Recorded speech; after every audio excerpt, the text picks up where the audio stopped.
Thank you, Dean Gallagher. Julio, it's a privilege to share the podium with you. Thank you for that address.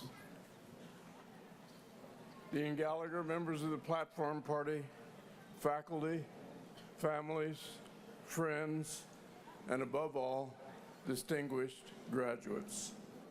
It is truly an honor for me to be a part of this occasion during which we celebrate the Rossier School of Education 2015 Master's Degree Commencement. It is a special privilege for me because I have had the opportunity to learn from and with a number of today's graduates, and I'm confident that they are not only well prepared, but in the words of a recent presidential campaign, fired up, ready to go, to impart their wisdom and care to those who will also have the opportunity to learn from and be served by them. I am ever proud to be a part of the Rossier community, and I was delighted to accept Dean Gallagher's invitation to be with you today. I come before you with some trepidation, however. I know that it is a time-honored obligation of commencement speakers to offer some advice to graduates, to offer some words to the wise. But I remember that Fat Albert once said that a word to the wise ain't necessary. It's the stupid ones who need the advice.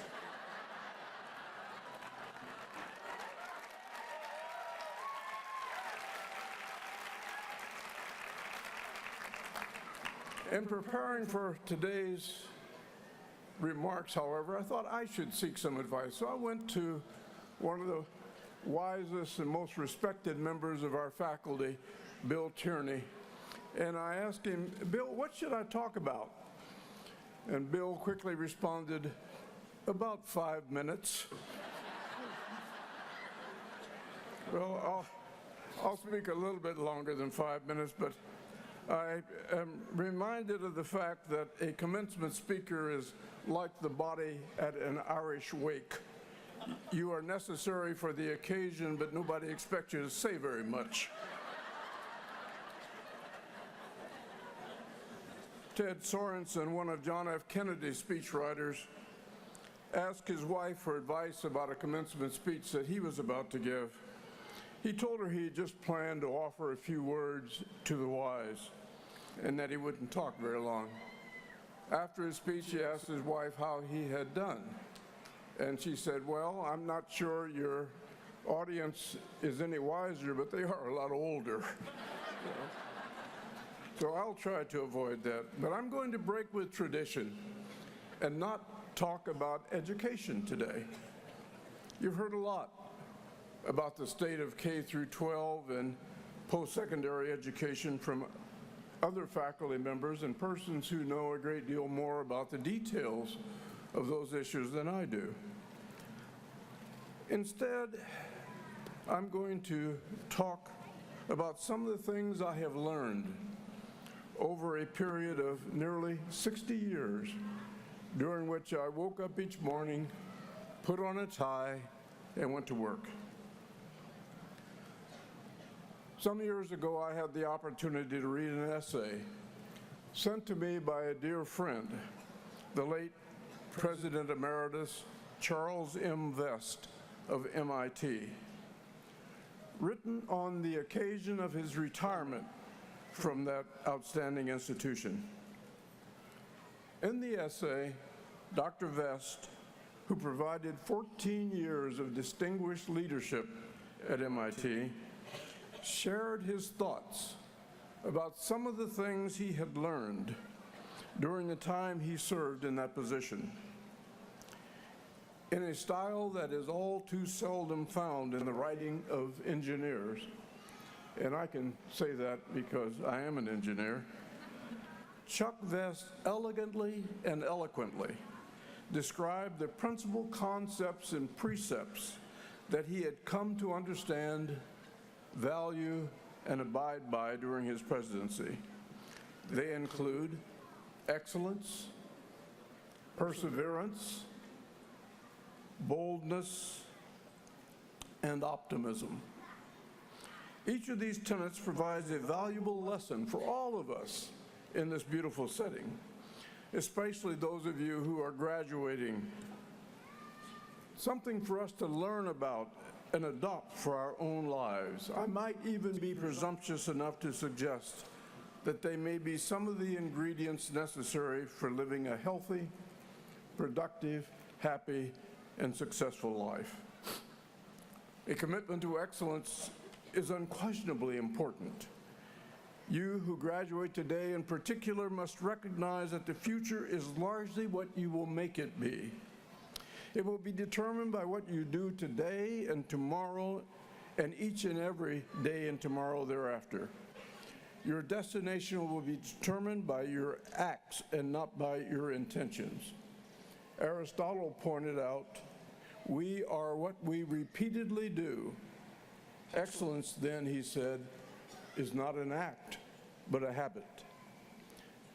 As far back as 724 years before the birth of Christ, Hesiod wrote about excellence. He told us that badness you can get easily, in quantity. The road is smooth and it lies close by. But in front of excellence, the immortal gods have put sweat, and long and steep is the way to it. But when you get to the top, it becomes easy, even though it is hard.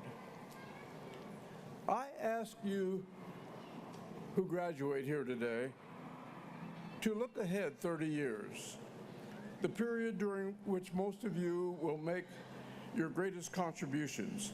And I want you to define a world that you would like to exist at that time. And after establishing in your mind what you wish to be true at that time, project yourself back to the present and determine what you must do now to make it come true. There is none among us, I am sure, who will not wish that 30 years from now we will be members of a global community that is at peace with our international neighbors, at peace with nature, at peace with ourselves.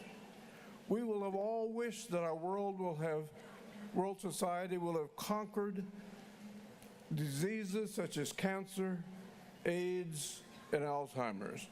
We will have learned to coexist with technological advances in such a way that they contribute to our health and comfort and our productivity, rather than creating risks to our environment, our security, and our privacy. It is our hope that by 2045, the scourge of the drug culture will be far behind us, and that illiteracy and ignorance will be antiquated concepts. We will have confronted the need for clean air, abundant water, and inexpensive energy, and addressed them in ways that make it possible for all to avail themselves of these life-sustaining sources. Perhaps the most important thing we hope for in the future is for a world in which harmony exists among people, where apartheid, war, terrorism, and slavery are dim reminders of a rapidly receding past. It will be a time in which racism, sexism, and homophobia have been replaced by acceptance, understanding, equity, and inclusion. But if this is the type of world you wish to exist in 2045, you cannot start in the year 2044 or even the year 2016 to start building it. You must begin now, and you must begin with an earnestness and a conviction that each step you take must lead toward the goal. You must have a sense of urgency and a sense of purpose. Above all, you must begin with an intention to persevere. Perseverance, just like excellence, is a necessity. For the next 30 years, at least, you and millions of your generation will be the principal players in the drama that unfolds before us. You are the ones who must take the baton in this race. You must run more swiftly and more purposefully than those of us who have been running before you. There is a no trespassing sign in the Indiana countryside. The sign says, if you enter this field, you better cross it in 9.9 seconds. The bull can do it in 10 flat. That is the kind of running you must do, because the events of the past and the present, the foibles and fallacies of many of our policies and practices, the inhumanities that have been foisted upon by some on others, are still catching up to us at an ever-increasing pace. This will require the boldness in action that Chuck Vest wrote about. Boldness is an essential ingredient of courage. Courage and leadership will be required. Winston Churchill said that of all the qualities of leadership, courage is the most important, because courage guarantees all the rest. Churchill wasn't simply referring to physical courage of the type we see on the battlefield or at times on the playing field, but moral courage of the type that leads to decisions and actions that are just and right, even though they may be unpopular and rebuked. Boldness, coupled with a commitment to excellence and a capacity for perseverance, will be necessary ingredients for creating the future that you envision. And what else will be required to launch us toward this brighter future, a future free of the afflictions and dangers of the present? Equally important, in my opinion, is the need for a positive and constructive set of attitudes. William James once wrote, "The greatest discovery of my generation is that human beings can alter their lives by altering their attitudes." In his essay, President Vest wrote, "In the end, I believe that knowledge and skill trump ignorance, and that optimism trumps pessimism."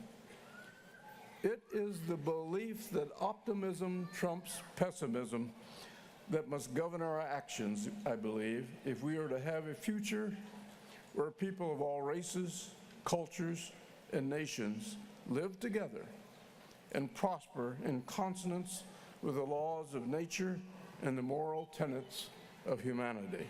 Yes, Chuck Vest was right. All of us must learn about and appreciate the value of excellence, perseverance, boldness, and optimism as guideposts for our own lives.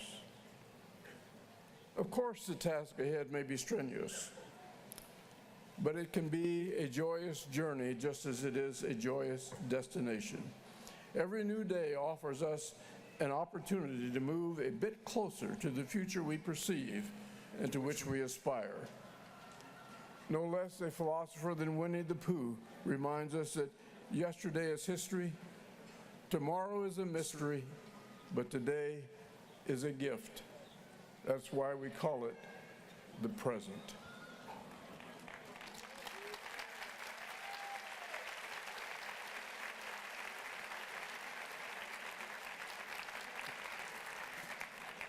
Hard work and aspirations will carry you a very long way, just as they did for your forefathers and mothers, most of who were not blessed with the formal educations that you have received. My father, possessor of a third-grade education, but the wisest man I ever knew, told me the story about an elderly black junk dealer who had become a millionaire. The old gent was asked by a newspaper reporter how he had managed to do so well despite the fact that he only had a third-grade education. The old man replied, "Well, it ain't hard, really. I buy things for $1. I sell them for $4. You'll be surprised how fast that 3% profit adds up.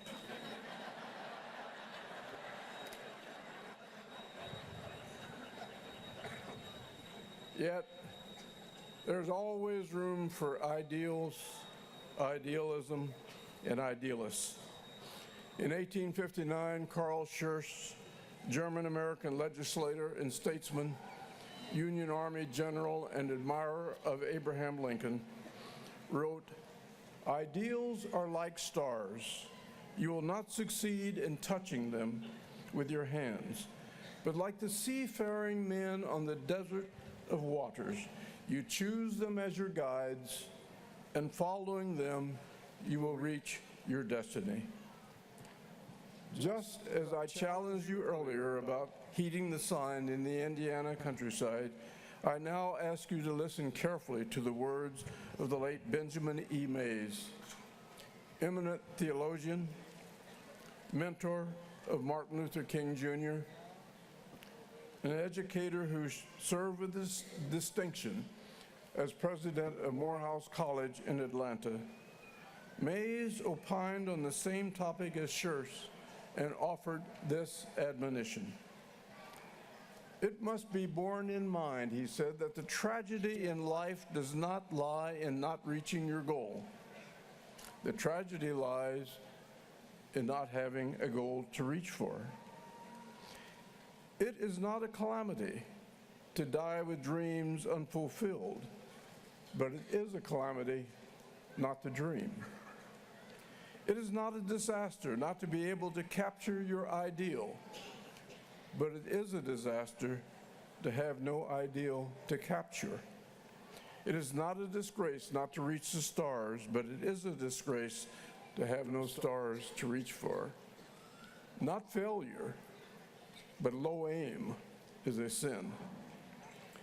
I like both of those quotations because they capture so very well the essence of living a purposeful life, one predicated on the belief that it is not a problem to be solved, but a gift to be enjoyed.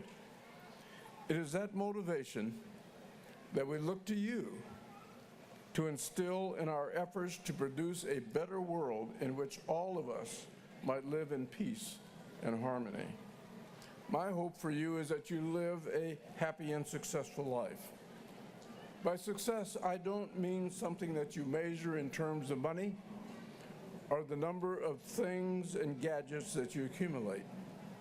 Instead, I think of success as defined in the poem by the same name, a poem written in 1904 by Bessie Anderson Staley, commonly but wrongfully attributed to Ralph Waldo Emerson. The poem suggests that if you leave the world a little bit better, whether by a healthy child, a garden patch, or a redeemed social condition, to know even one life has breathed easier because you have lived, this is to have succeeded. That is the kind of success I want for you. Whether administrator, teacher, counselor, or student affairs professional, if you help a school become a more effective and nicer place, a student a happier and higher achiever, or a college or university a more equitable and inclusive institution, you will have helped them attain success. Commencement addresses are quickly forgotten, and you may not remember what was said or who said it 10, 20, 30 years from now, and maybe not even tomorrow. But if you remember nothing else, I hope that you remember the following. Take the time to love and honor your family. Take the time to greet and cherish good friends. Take the time to stop and smell the flowers. Buena suerte. Good luck Fight on.